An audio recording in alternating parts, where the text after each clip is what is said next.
nós vamos passar para a nossa Vera, né? Que vai fazer o estudo para todos nós. Vamos envolvê-la com todo o nosso amor, com todo o nosso carinho.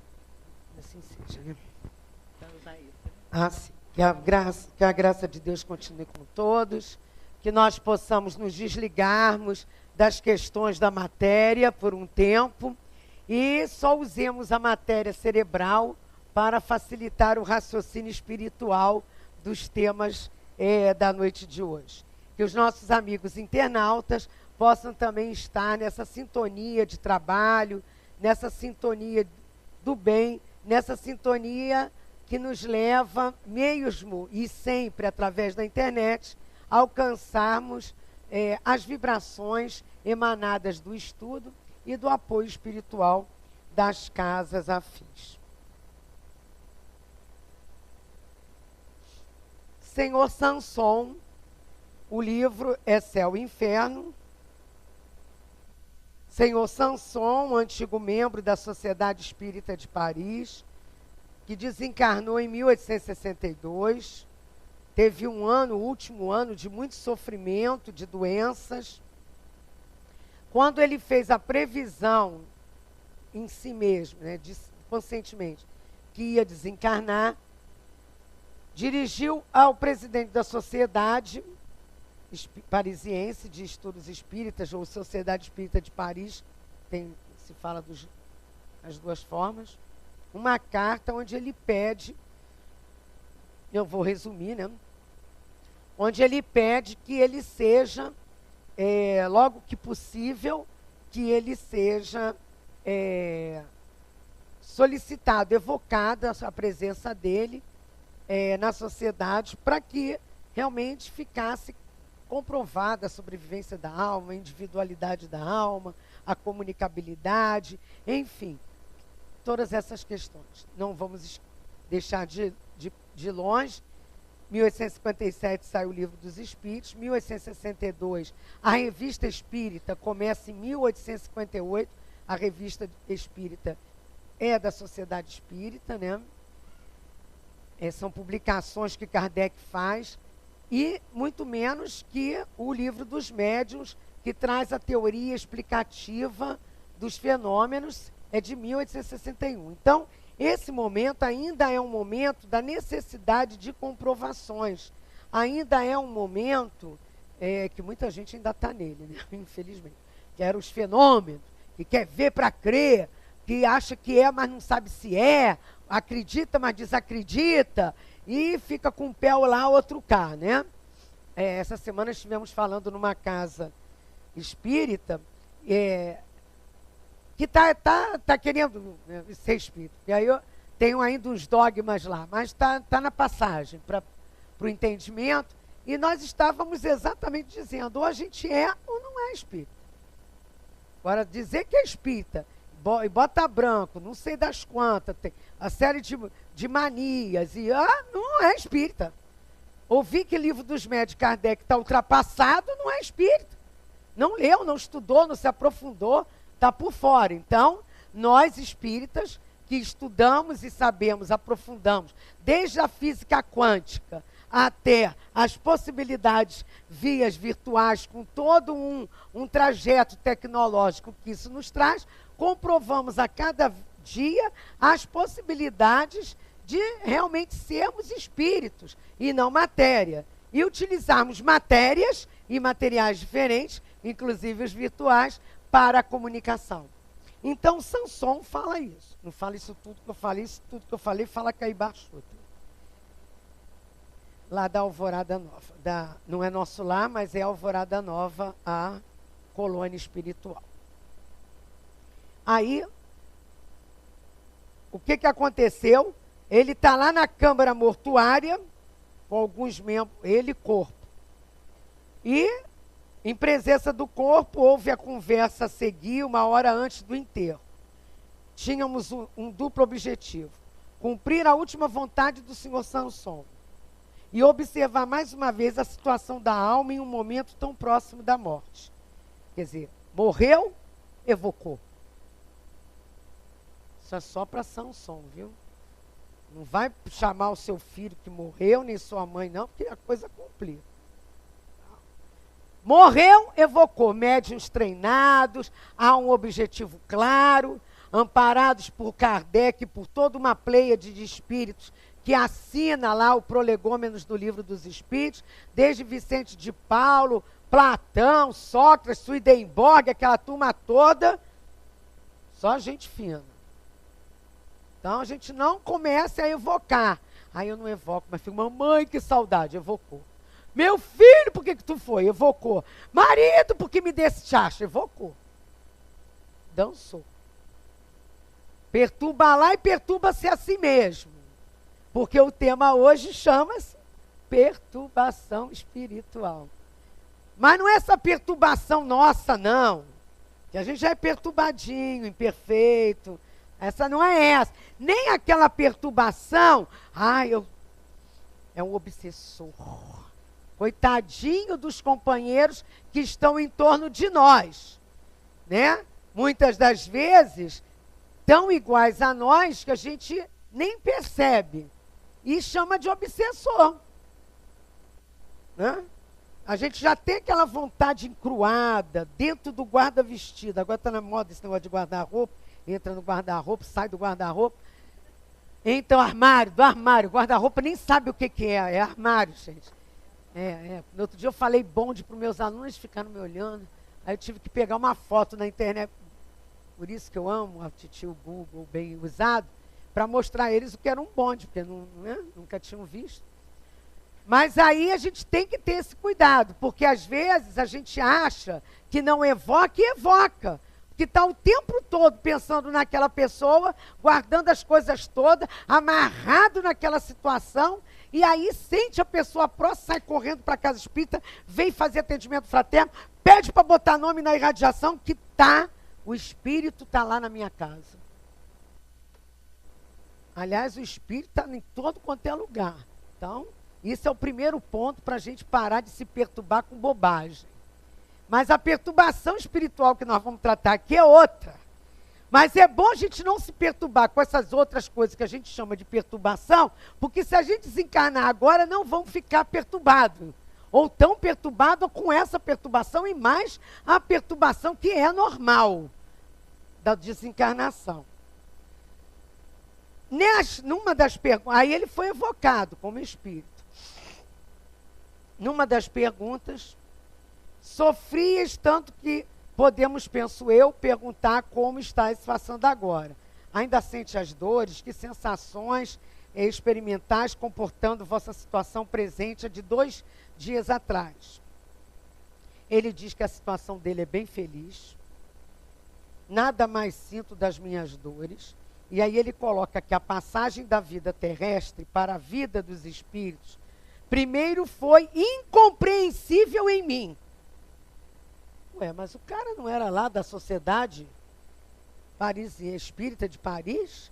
Assim como o presidente da sociedade lidava com Kardec e ainda diz que a passagem da vida terrestre para a vida dos espíritos primeiro foi incompreensível, porque algumas vezes ficamos vários dias sem recuperar nossa lucidez. Mas antes de morrer, diz ele, fiz uma prece a Deus para lhe pedir que eu pudesse falar àqueles que amo. E Deus atendeu-me, por isso estou aqui falando. Aí perguntam a ele, ao fim de quanto tempo recuperaste a lucidez de vossas ideias? 8 horas. No caso dele, um espírito que se diz feliz, que passou um sofrimento, 1 ano de dores e tal de saúde antes de desencarnar. Um espírito que soube passar por isso, que entendia da doutrina espírita, que compreendia essas possibilidades de comunicabilidade. Esse espírito ainda diz que levou 8 horas, para recuperar a lucidez das ideias dele. Deve ser uma coisa tipo assim, estou acordado, estou dormindo. A gente não passa isso? É treino para a morte, tá, sacou? Que aí a gente, eu acho que eu já dormi muito. Aí olha o relógio, nossa, eu só dormi isso. Ou às vezes a gente dorme Meu Deus, olha que horas são. Aí fica aquela coisa, vai e vem. Não, vou levantar. Vamos, corpite, vamos. Está na hora. Eu fico assim, eu converso com o meu corpo. Vamos, corpo. Estou precisando levantar da cama. Vamos embora. Vamos embora, corpo. Né? Aí a gente se arrasta e vai. Depois a gente se recupera. Na morte deve ser algo parangolesamente parecido. Tipo, morri ou não morri? Eu me lembro do Paulo Cordeiro, lá do Leon Denis, que já desencarnou. Ele dizia assim, a hora que eu olhar para a Amália, a esposa dele, e falar com ela, e a Amália não me responder, eu já sei que eu morri. E foi assim mesmo que aconteceu. Luiz Sérgio, no livro, né, O Mundo que eu Encontrei, depois do desastre, ele olha em volta, vai chamando as pessoas para ajudar os companheiros no desastre, porque ele acha que ele salvou-se do desastre, um jovem, né? Universitário e tal, que tinha vindo, acho que, do Rio por causa de um jogo, uma coisa, não me lembro bem os detalhes.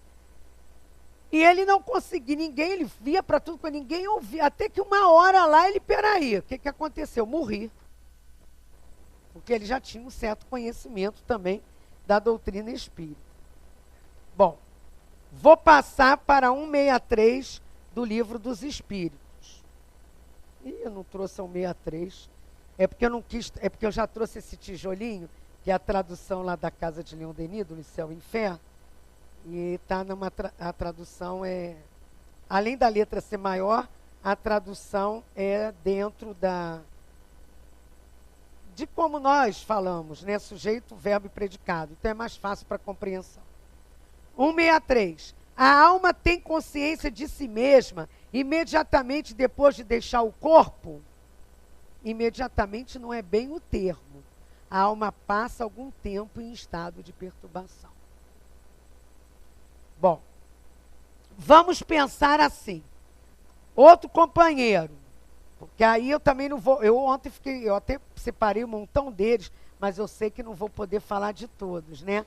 Mas eu sei que vocês estudam aqui, então eu tenho certeza que vocês estudarão, ou estudaram, ou vão estudar um dia, vão chegar ao céu e inferno e estudam aqueles casos todos. Mas eu ainda estou no capítulo 2, da segunda parte do céu e inferno, que traz as mensagens de espíritos felizes. Pessoal da internet, que eu sei que eles gostam de anotar, pelo menos lá no nosso trabalho eles gostam, no espiritismo.net.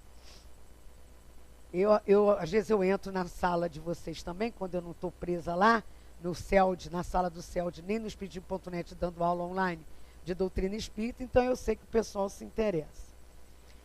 O senhor Jobert, presidente honorário da Sociedade Espírita de Paris, foi evocado em 8 de novembro, ele desencarnou em 27 de outubro, e isso em 1861. Inicialmente, quero vos contar minhas impressões no momento da separação de minha alma. Senti um abalo espantoso. E lembrei de repente meu nascimento, minha juventude, minha idade madura. Toda a minha vida se expôs nitidamente na minha lembrança. Já foi diferente do outro. Aí ele conta outras coisas, mas aí vocês vão ler em casa, porque o próximo capítulo dessa novela eu não vou contar. Nós temos outro companheiro, tá? Porque o que importa é que vocês tenham essa noção e vários tipos, de diferentes formas. Os dois são espíritos felizes, bons trabalhadores no bem, boas pessoas e tiveram perturbações diferentes, né? E aí a gente pode pegar a cola que eu fiz aqui ontem. No momento da morte, isso é 165 do Livro dos Espíritos, uma das perguntas da noite de hoje, no comentário de Kardec. No momento da morte, tudo a princípio é confuso. A alma necessita de algum tempo para se reconhecer. Ela se encontra como que aturdida, num estado que alguém que sai de um sono profundo e procura tomar consciência de sua situação. A lucidez das ideias e a memória do passado lhe voltam. Olha o caso do Joba. À medida que a influência da matéria, da qual acaba de se desligar, se apaga, e que a espécie de névoas que obscurece seus pensamentos se dissipa, ela passa aquela fase de perturbação. Quem é muito apegado à matéria, olho vivo. Olha, eu vou ler de novo esse pedacinho. À medida que a influência da matéria, da qual acaba de se desligar, se apaga, e que a espécie de névoa que obscurece seus pensamentos se dissipa, quer dizer, à medida que a gente se desliga do corpo, das preocupações, meu Deus, morri, e agora? E a minha casa, e meus filhos, e as brigas, e mais não sei o quê, meu emprego, e o dinheiro que eu deixei, e aquilo que eu não contei, e mais não sei o quê, vai ficar perturbado muito mais tempo, porque vai ficar ligado. E se nós, que temos momentaneamente o afastamento desses companheiros, ficarmos ou com boas impressões, ou com mais impressões, ou boas lembranças, ou mais lembranças, também não facilitaremos essa perturbação que já é natural, ser só natural. Por isso que enterro é coisa séria. Aprendi a enterrar meu pai no Leão Denis, há 20 e tantos anos atrás, né? Quando o corpo chegou e os companheiros da casa chegaram, e de 2 em 2 horas um grupo ia embora e um grupo chegava para orar, abrir o evangelho, me dar apoio, orar pelo Espírito e ir embora. Ó, vem um grupo, chegou outro grupo. Foi outro grupo, não. E assim foi a noite inteira. E sempre um companheiro ficou lá ao meu lado. Altivo, quando abriu o caixão, ele contou para mim. Aí eu ainda não tinha chegado. Ele disse, eu não conhecia, mas eu vi um espírito. Falou com o doutor Herma, que era o espírito que trabalhava com o Altivo. O doutor Herma disse, eu vou ajudar o desligamento do espírito. Aí o outro espírito vira para o doutor Herma e diz assim, não, pode deixar que ele foi meu filho nessa encarnação, quem vai fazer o desligamento sou eu. E me descreveu minha avó. Então nós temos que entender tudo isso para não entrar em desespero. E deixar que as perturbações que são naturais na mudança de estados de matéria e de estados sintônicos de energia aconteçam da melhor forma possível. Porque ainda vão ter os probleminha dele com ele mesmo. E aí nós vamos pular aqui alguns e vamos lá no final, pelo seu Samuel Filipe. Final do capítulo lá, Samuel Filipe. Um homem de bem, tá? Não vou contar a vida dele, não. Pergunto como foi a passagem da vida corporal para a vida espiritual. Ele diz lá, com muito gosto. Aí perguntam mais alguma coisa a ele, se ele fez, passou por algumas outras etapas de sofrimento, ele vai contando. E lá num determinado momento ele diz, a morte veio para mim como o sono, sem luta, sem abalos. Não tenho apreensão quanto o futuro, não me sentia preso à vida, por consequência, não tive que me debater contra os últimos laços que me prendiam.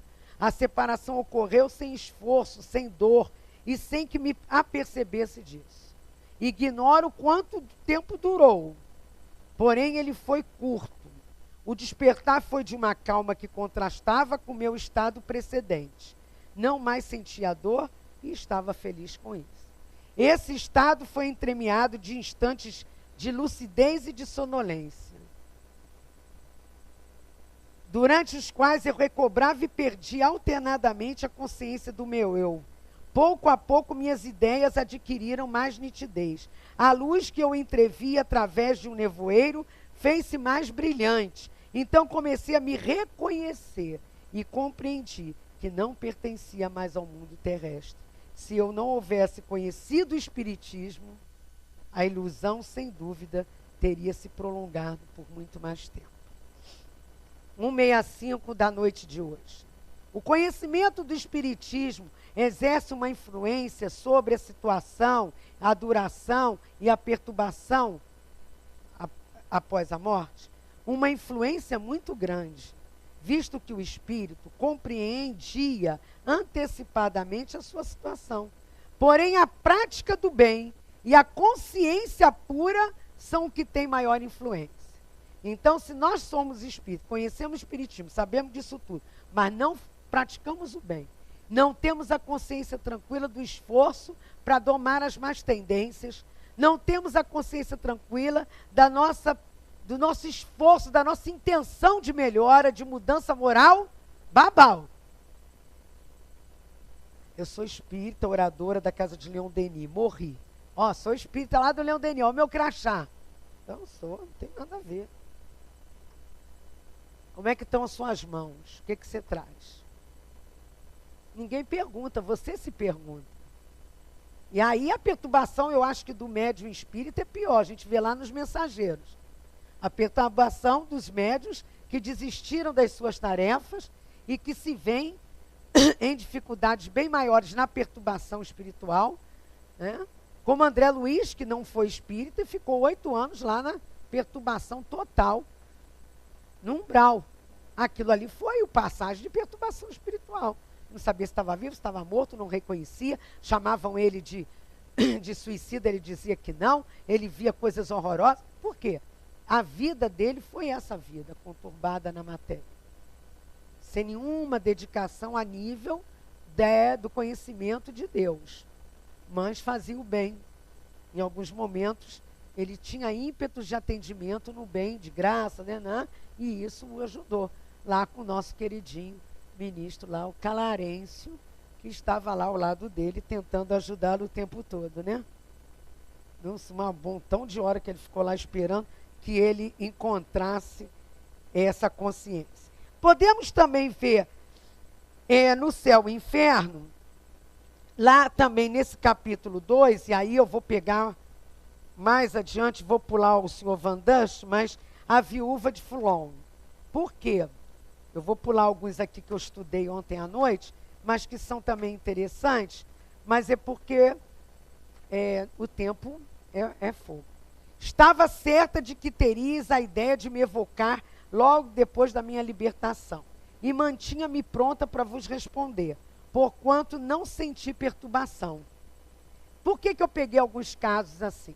Se vocês estudarem profundamente doutrina espírita, vocês vão descobrir que tudo está em tudo e tudo é tudo, e não existe o nada, e nada ultrapassado está. A ciência ainda nem alcançou os pés do que a doutrina traz para nós, principalmente na Gênese e nessa compreensão dos fenômenos espíritas do Livro dos Médiuns. Quando ela diz aqui, eu me mantinha pronta para vos responder. Então é assim. Eu acho que é assim. Eu tenho que fazer a palestra hoje. Pensando ontem, vamos dizer. Agora eu estou com calor, com licença. Eu vou ter que fazer a palestra. Estudei, não consigo, meu Deus do céu. Aí eu fico com aquilo ligado. Tem que dar o meu exemplo, porque eu não posso ser maledicente e tomar a vida de vocês como exemplo. Também porque vocês não me contaram nada, então eu não posso dizer. Cada um pega a sua carapuça. E aí você fica focado naquilo. Fui dormir. Fui desencarnar, treinar para o desencarne. Saí do corpo. Voltei para o corpo. Eu acordei de madrugada. Custei sair do corpo de novo. Aí só sonhei bobeira, mas confusão. Quer dizer, fiquei ali no quarto, nas coisas do dia a dia. Dessa vez eu não rezei direito. Não veio ideia nenhuma. Que agora eu já sei que isso funciona, eu uso, sabe? Aí de manhã fui trabalhar, tal, porque eu não estou fazendo greve, fui dar aula. Tem que ser espírita. Pode confundir as coisas. Aí no meio daquela história toda, me veio, eu já tinha estudado algumas coisas, me veio uma outra forma de colocar todo o estudo que eu tinha. Eu fiquei tão focada nisso que eu não me liguei, não me senti perturbada pela cobrança de colegas na porta do piquete da escola, querendo me impedir a entrada. Eu nem me liguei. Olha, depois que mais tarde, uma colega, você viu fulano e ciclana na porta, querendo que a gente não entrasse? Gente, ela estava lá na porta. Vocês me desculpem, eu não vi. Aí eu saí, fui lá falar com elas. Olha, amigas, olha, com amiga não, colegas. Eu acho que conheço há pouco tempo. Ó, colegas, olha, eu nem vi vocês, não cumprimentei, não é porque vocês estão aqui, porque eu já fiz isso. É porque eu não vi vocês. Eu estava focado em outra coisa. Ah, não, por que você não está aí? Eu expliquei para todo mundo. Fazer palestra à noite, piquete de manhã não combina, né? A sintonia, né? Tem que ter uns certos. Tem que lutar pelos seus direitos, ser cidadão, mas tem que ser médium com Jesus. Saber discernir. Eu vou entrar naquelas energias, naquelas sintonias e vou aqui orar, ser oradora. Eu já tenho meus problemas de moral, ainda vou arrumar mais, como dizia vovô, sarna para me coçar nesse momento? Não. Não tenho culpa que eu estou dando palestra a semana inteira e que foi a semana que culminou com esse movimento.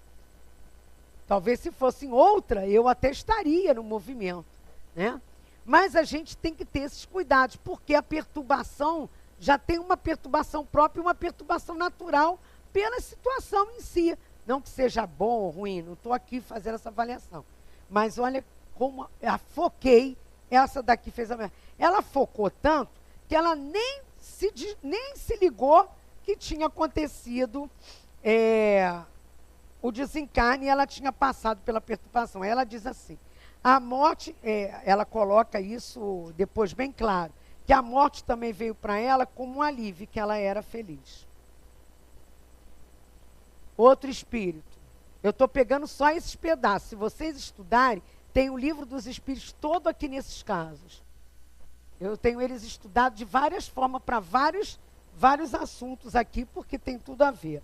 Vamos lá. Ah, deixa eu pegar essa daqui. Essa eu gosto muito, da senhorita Emma. Mas deixa eu ver esse médico russo aqui. O médico russo, pergunto a ele, o pensamento da morte vos causou terror? Não, eu tinha muita fé em Deus. Não era espírito. Por isso que eu peguei esse caso. Que até agora eu estava pegando espíritas da sociedade, alguém que conheceu, agora eu quero falar de alguém que não, mas que tinha fé. Porque aqui diz, a prática do bem, consciência pura, é que dá influência para maior ou menor perturbação. Então, prática do bem, você tem que ter uma fé. A separação foi dolorosa? Não. O que chamais de último momento não é nada. Experimentei apenas um abalo muito curto, depois senti-me muito feliz por estar livre da minha carcaça, e aí tive a felicidade de ver amigos, e aí começou ele a contar como foi essa situação para ele. Tem aqui também um outro caso, eu não vou nem falar da Condessa Paula, né? Que todo mundo conhece, mas eu vou... deixa eu pegar aqui Jean Renaud. Sociedade Espírita de Paris, foi uma comunicação espontânea, em determinado momento. Embora muitos espíritos tenham explicado suas primeiras sensações ao despertar, terias a bondade de me dizer o que experimentastes ao vos reconhecerdes e como ocorreu a separação entre o vosso espírito e o vosso corpo? Ocorreu como para todos. Senti aproximar-me o momento da libertação, porém, mais feliz que muitos outros, a separação não me causou aflições, porque conhecia as suas consequências, se bem que fossem ainda maiores do que eu pensava. Adormeci esperando um feliz despertar. O sono foi curto, a admiração imensa. E ele vai trazendo para nós essa experiência. Aí perguntam a ele, professavas o espiritismo? Entre professar e praticar, há uma grande diferença. Muitas pessoas professam uma doutrina que não praticam. Eu praticava, mas não professava. Quer dizer, espiritismo será a religião do futuro? Não, mas o futuro das religiões é prestar a caridade, é fazer o bem, é se colocar no lugar do próximo e é compreender a existência do mundo espiritual, da comunicabilidade, é respeitar o outro que está em um outro momento, é ter paciência, ser indulgente, é aceitar a sobrevivência da alma, a individualidade, é estudar o conhecimento científico para compreender a lei de causa e efeito. Isso não precisa, claro que para nós está sendo bom demais ser espírito, porque a gente está conhecendo rapidamente, né? Mas outros companheiros que a gente vê e trabalha com outros companheiros que eu tenho, companheiros de outras religiões, e eu vejo como trabalho no bem, como tem uma visão de vida interessante, e tenho companheiras espíritas que têm uma perturbação natural, só vivem em depressão, só vivem tristes, só vivem fazendo maledicência dentro da própria casa espírita. Brigando por poder de direção, ou criticando o trabalho do outro, mas não vem para o trabalho, não se prontifica a fazer o trabalho do outro, mas fala do outro. Então, isso é que nós temos que ter cuidado no estágio de perturbação após a morte. A senhorita Emma é uma jovem que morreu em consequência de um acidente, em 1863. Quando ela foi evocada, ela diz que a chama que consumiu o meu frágil corpo... porque tem uma situação. O fogo da terra me salvava do fogo do... Ela teve um problema.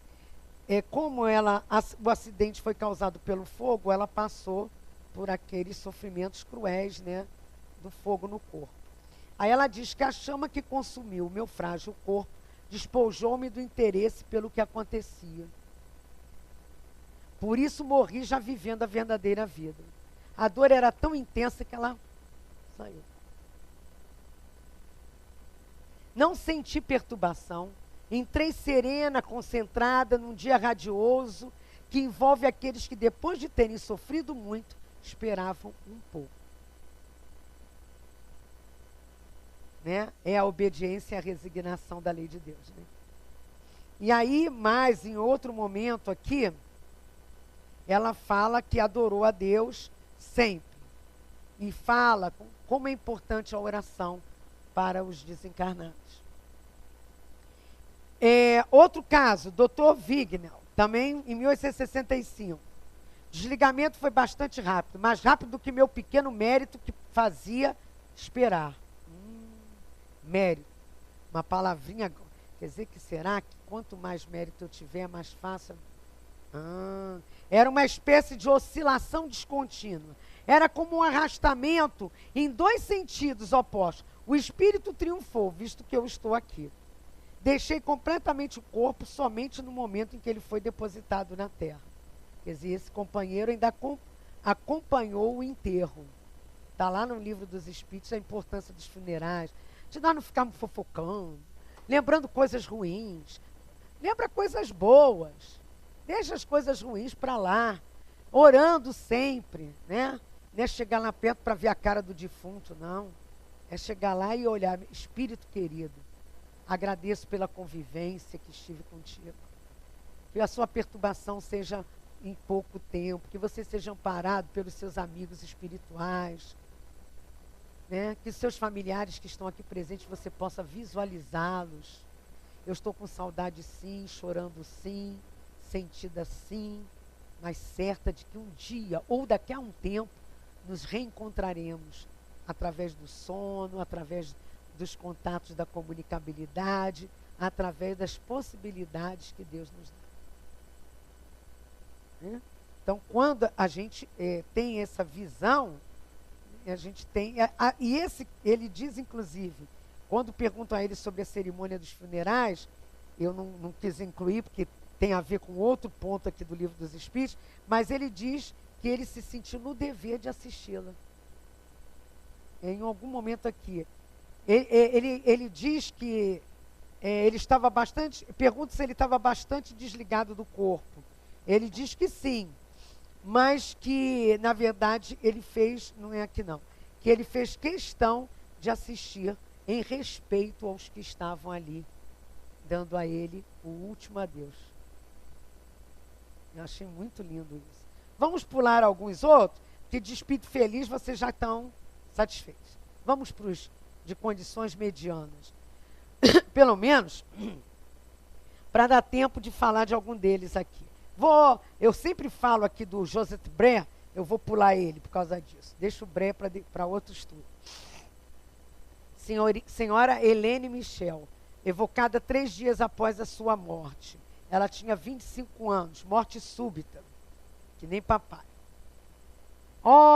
Quando compreenderei o que aconteceu comigo. Condições medianas, olha a perturbação dela. Não sei onde estou, que perturbação me cerca.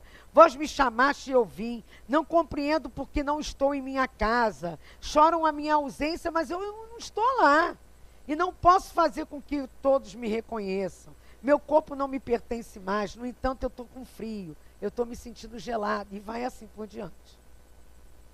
E é um espírito com condições medianas. Vocês viram que mesmo dentro da condição de felizes, cada um tem as felicidades que merece. Um em 8 horas, o outro em 3 dias. Né? Depois de muito tempo, aí eles oraram por aquele espírito, passado não sei quantos dias, porque eu não me lembro mais, novamente acho que ela foi evocada de novo. Não foi espontânea. Evocada. Obrigado por terem orado por mim. Reconheço a bondade de Deus que me evitou os sofrimentos. Minha pobre mãe terá muita dificuldade para se resignar. Estarei perto dela até o fim da sua prova terrestre e ajudarei a suportá-la. Levaste muito tempo para vos reconhecer, compreendi a morte no mesmo dia em que oraste por mim. Olha o papel da oração. E esse estado de perturbação era de sofrimento? Não, eu não sofria. Eu acreditava que estava sonhando e esperava acordar.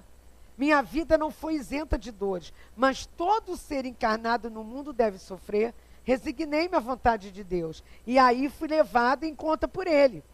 Estou muito agradecida pelas vossas preces, que me ajudaram a reconhecer o meu estado. Obrigada. Helene. Então, pulando aí, vamos ver, vamos pular aqui algumas outros. Esse aqui é interessante. Senhor Cardon, era médico. A ideia da morte o lançava numa melancolia. E esse caso vocês devem ler em casa, é interessantíssimo. Que ele tem um estágio de como se fosse assim uma letargia, uma catalepsia, uma letargia. Pensa que ele está morto, ele volta, fala para os filhos, diz tudo o que quer que eles façam, aí morre de vez. Tem 2 vindas, é interessante. Mas eu não vou falar essa parte. Por ocasião da vossa verdadeira morte, logo reconheça a sua vossa verdadeira morte, porque ele teve essas 2 pré-mortes, vamos dizer assim. Logo reconhecesse o estado em que vos encontráveis? Não. Só reconheci durante a transição que o meu espírito sofreu para percorrer os lugares etéreos. Mas após a morte real, não. Foram necessários alguns dias para o meu despertar. E era um pai dedicadíssimo, uma pessoa maravilhosa. Ele voltou para dizer onde tinha dívida, pedindo ao filho para perdoar a dívida de não sei quem, que não cobrasse. Quer dizer, a preocupação dele o manteve numa perturbação de ir e vir. E foi-lhe concedida essa oportunidade. Eu, como sei que não vou ter essa oportunidade, eu tenho o meu testamento lá pronto, entendeu? Entregar os livros espíritas à casa de Leon Denis. Para pegar a parte de professora e entregar, eu tenho lá uma lista das amigas, que pode morrer umas, eu vou trocando, entendeu? Tem todos os meus documentos escritos. Todo mundo sabe que Vera desencarnou, liga lá para o Rio Pax para fazer meu enterro, sai correndo na minha casa e pega a minha pasta vermelha, que está tudo escrito lá. Eurípides fez um testamento moral, a Vera faz o material, está lá no livro de Eurípides, o testamento dele. Eu, como não tenho essa moralização, eu boto lá as coisas para não deixar ninguém perturbado no sentido material com a minha morte. Porque meu pai sentou, almoçou, desencarnou, mas ele tinha tudo escrito. A minha família tem, a minha avó desencarnou morrendo, dormindo. Morrendo, claro que ela desencarnou. Dormindo. A família do meu pai toda tem essa tendência, sabe? Sei lá se eu vou ser agraciada de morrer numa casa espírita, vocês terem que correr para fazer o enterro. Olha, acaba a palestra, faz a prece final, depois cuida do corpo físico, tá legal? Parece que a vossa perturbação não foi longa, pois nos respondeis com lucidez, perguntam. Aí, meus amigos, sofri tanto, sabeis que sofri com resignação. Pois bem, minha prova terminou. Vamos passar por um espírito, ainda dá aqui, né? Sofredor, que tal? Quer saber como é que é? De um espírito sofredor. Vamos lá, capítulo 4. Qual foi o que eu marquei? Não, eu vivo falando do Augusto Michel. Eu queria falar desse Ferdinando, que o dele é interessante. Lisbeth, também eu falo dele a beça. É que esse livro é novo. Ah, o Príncipe... Não, é esse? É porque eu estudei tantos casos. Fiquei, menina, eu fiquei... Porque, engraçado, você estuda, eu já estudei esse livro, já até na internet a gente já estudou ele. Estudei na casa de Leon Denis, mas o que que acontece? Quando você foca num assunto, aparece coisa que você parece que estava ali e você não via. E aí você começa a encontrar em todos eles, olha, quer contar tudo. Ferdinando Bertin, espírito sofredor, estou em um terrível abismo. Ajuda. Ó meu Deus, quem me tira desse sorvedouro? Quem estenderá uma caridosa mão ao infeliz que o mar engoliu? Vejo o meu corpo, e o que há alguns instantes eu sofri era apenas a lembrança da terrível angústia da separação. Vejo que meu corpo não é mais sacudido pelas ondas. Ele dá essa comunicação. Depois, vários dias depois, é evocado, é tratado, aí ele diz que foi culpado, né? Ele custa aceitar e ele morre. Aí quando ele se arrepende e percebe que a culpa foi dele, ele começa a dizer: o que principalmente me causa desgosto é que se acredita que sou um mártir. E não é nada disso. Em uma experiência anterior, mandei colocar em um saco várias vítimas e jogá-las no mar. Rogai por mim. Para os homens ele foi um mártir. Quando ele viu as verdadeiras vidas dele, ele descobriu que ele tinha culpa e que era consequência da lei de causa e efeito. Passando por outros casos, né, que nós vamos deixar para outra palestra ou para vocês estudarem. Vamos ver um caso de um companheiro suicida, né? Vamos ver aqui. Quando, na verdade, não, Louvet, eu marquei Louvet, marquei. Por quê? Ah, já sei. Comunicação foi dada espontaneamente em 1863. Tende piedade de um pobre miserável que sofre há muito tempo cruéis torturas. Orai para que eu não veja mais esse vazio abaixo de mim. Eu vou me despedaçar sobre as pedras. Quis morrer e me atirei. E ele ficou vendo aquilo, sabe quantos? 2 séculos e meio.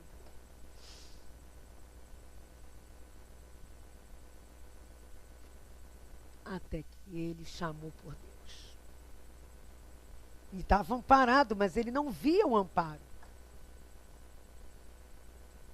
Ele não via o amparo. Então, tem um aqui que depois de 6 anos de morto, já era um senhor, é que ele se vê caindo, se despedaçando e vê o que aconteceu e se entrega à realidade. Tem casos, a gente que trabalha nas mesas mediúnicas, né, às vezes os companheiros dizem coisas que a gente fica assim, tem que realmente estudar a doutrina, né? Não, me tira daqui. Olha a espada que está aqui. Não sei o quê. Fala aí. Já aconteceram situações de falar numa língua morta.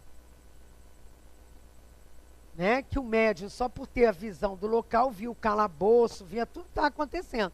Ia narrando para o doutrinador. Quer dizer, ainda não passou uma fase de perturbação, porque ainda não compreendeu, não tomou consciência de si. Né?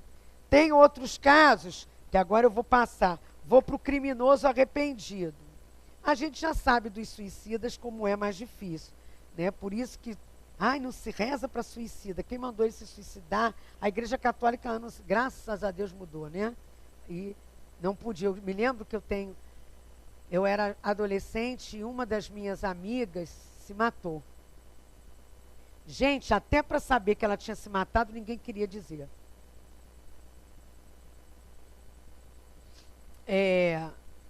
E aí nós fomos, me lembro como se fosse hoje a gente andando, jovens de 15, 16 anos, na igreja, na época eu fazia parte, meio contra a vontade, papai obrigava, mas eu ia. Lá na igreja, eu discutia muito com o padre da igreja de Cascadeira. Rezo por ele, né? Eu discutia muito com o padre Memória. E aí, porque eu não entendia certas coisas, eu não aceitava. Eu não aceitava maçã, que eu gostava de comer, que fez mal lá, não sei o quê. Não aceitava nada daquele negócio. Depois ainda, quando ele me disse que não podia rezar a missa por ela, porque ela tinha ido contra Deus, aí a minha revolta culminou naquele dia.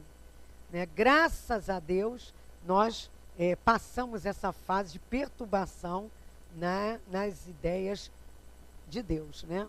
Nós estamos agora chegando a um novo momento de entendimento e prática cristã para os companheiros católicos, e isso é uma grande alegria de trabalho do plano espiritual para que vejam um novo Papa, para que se realizem essas mudanças, porque nós estamos tendo a transição planetária, mesmo que leve 300, 400 anos, no máximo 500, que disse Emmanuel, a gente vai ter que chegar lá. Criminoso arrependido, Verger, até o último, esse era arcebispo, até o último momento ele não demonstrou remorso, nem pesar, nem sensibilidade. Ele foi condenado à morte, saindo da igreja, um arcebispo foi ferido mortalmente. Ah, não, o padre que feriu o arcebispo. Agora eu me lembrei da história. Evocado, ainda estou preso no meu corpo. Não tenho medo, não. Esperar que eu reconheça o meu estado, eu não estou morto. Quer dizer, ainda soberbo. Até que depois de muitas coisas, errei em matar. Já sei que eu errei, mas fui impulsionado pelo meu caráter, porque eu não posso sofrer humilhações. Até que ele conseguisse, passado o tempo, com muita orientação e doutrinação na mesa mediúnica na Sociedade Espírita de Paris, que aquilo era orgulho, né, para ele chegar, fui punido porque reconheço minha falta e por ela peço perdão a Deus. Sou punido pela consciência de minha falta de fé em Deus e porque sei agora que não devemos cortar os dias de vida dos nossos irmãos.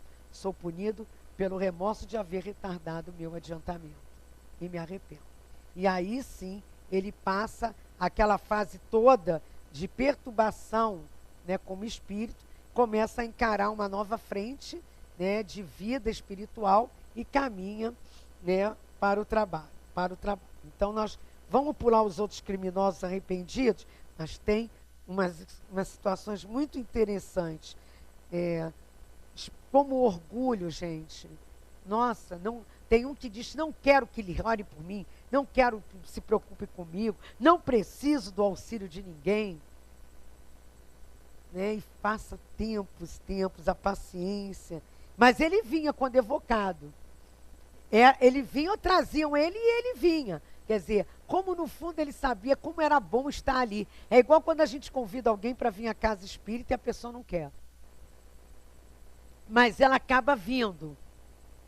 Aí depois ela diz que não quer, mas vem. Mas também não quer, mas depois vem. Entendeu? Aquela coisa, não tem isso. Né? Então isso é muito interessante. Por isso que a gente não deve desistir. Tem também aqui, para nós terminarmos um contato, dois outros casos. Um espírito endurecido, que é diferente do arrependido e dos outros tipos, né? Quando pergunto a ele, ele pede preces, o que o induziu a isso, ele diz que ele está nessa situação de perturbação há 180 anos. Qual a vossa posição entre os espíritos? Olha, ele não foi nada de tão ruim, não. Eu sou entediado. Não é estressado, não. É o entediado. Aquele que, tudo tá ruim. Danasa. Dia, tudo comigo. Estou em depressão. Estou doente. Meu joelho. O entediado danado. Nada satisfaz a pessoa. Nada. Vai viajar, diz que vai cair temporal. Tá caindo temporal, diz que quer sol. Tá sol, reclama do sol. Tudo a pessoa tem tédio. Tudo a pessoa é insatisfeita, né? E aí ele diz, né? Quando falam disso, o tédio é o filho da ociosidade. Eu não soube utilizar os longos anos que passei na Terra. E a consequência disso veio refletir-se neste momento. Outro, a rainha de Ud. A sensação que experimentais ao deixar a vida terrestre. Não saberia dizê-lo, ainda estou perturbada. Sois feliz? Não. Por que não sois feliz? Estou saudosa da vida. Ah, sei lá, não sei. Sinto uma dor, a vida me teria livrado dela, eu queria que meu corpo se levantasse do sepulcro. Aí depois eles fazem várias perguntas, orientam, mostram coisas para ela. Aí ela diz, como é que ela diz? Eu sou rainha e sempre serei rainha. É disso que eu sou. Eu não vou deixar de ser. E vocês são todos uns desrespeitosos. E São Luís explica, né, que a pobre desvairada tende piedade da sua cegueira, que ela vos sirva de exemplo. Não sabeis quanto sofre o seu orgulho. A cegueira, né, do bem, a cegueira, porque tem gente que está ali vendo, a coisa está ali, e ela continua dizendo que não. Ou então ela está mal, está sofrendo, você tá triste? Não. Você não sei o quê? Não, porque não quer dar o braço a torcer. A gente às vezes é assim. A gente não quer. Você não ligou para a pessoa? Por que você não liga? Eu teve uma amiga que passou mal, desmaiou dentro de casa, mora assim. Eu disse, mas por que você não ligou para a gente? Ah, não queria molar ninguém. Como será a nossa fase de perturbação espiritual? 164 do Livro dos Espíritos. Todos os espíritos experimentam no mesmo grau e com a mesma duração a perturbação que se segue à separação da alma e do corpo? Não. Isso depende da elevação. Aquele que já está purificado se reconhece quase que imediatamente, porque já se desligou da matéria durante a própria vida. Mas também não é andar desarrumado, relaxado, não ir ao médico, vou morrer mesmo, por isso que eu fumo. Ah, vou infartar mesmo, por isso que eu como. Não é isso, não. Tem que cuidar do corpício, porque é o local em que nós, espíritos, utilizamos para trabalhar a nossa moralização. Enquanto que o homem encarna, aquele cuja consciência não está pura, conserva por muito mais tempo a impressão dessa matéria. Que o tema de hoje, caros amigos, tenha servido, são 2 perguntas só, hein? 3. 163, 164, 165, que eu utilizei na noite de hoje, que eu pediram para eu desenvolver. Que essas perguntas e esses casos possam servir para nós como reflexão do que estamos fazendo com a possibilidade da reencarnação. Como diz a página de Emmanuel, todos somos capazes de fazer o melhor, porquanto pelas tentações e provas de hoje, podemos avaliar o ponto de trabalho em que a vida nos impele a sanar os erros do passado, clareando o futuro. Então, dependendo disso, é que nós vamos saber, vamos conseguir ter um desencarne mais tranquilo. Que essas bênçãos de Deus possam cair sobre todos, que nós possamos refletir sobre o assunto. Temos certeza que o amor de Deus, né, como disse Chico aqui nessas frases, amparou e ampara. Essa semana nós tivemos lá em Sacramento, né, a nossa companheira lá de 90 anos já, Dona Igonina, que se foi, que eu tenho certeza que não teve essa perturbação espiritual tão grave como tantos casos que eu trouxe para vocês hoje, porque foi uma vida de trabalho, uma vida de dedicação, uma vida de reforço espiritual, de apoio ao próximo, uma vida de luta consigo mesma para o bem de trocar os seus valores. Que a gente possa ter isso como exemplo nessa casa que traz como patrono alguém que nos ensina a autoeducação o tempo inteiro. Que essas bênçãos continuem com todos vocês e obrigado por mais uma vez me dar essa chance. Graças a Deus.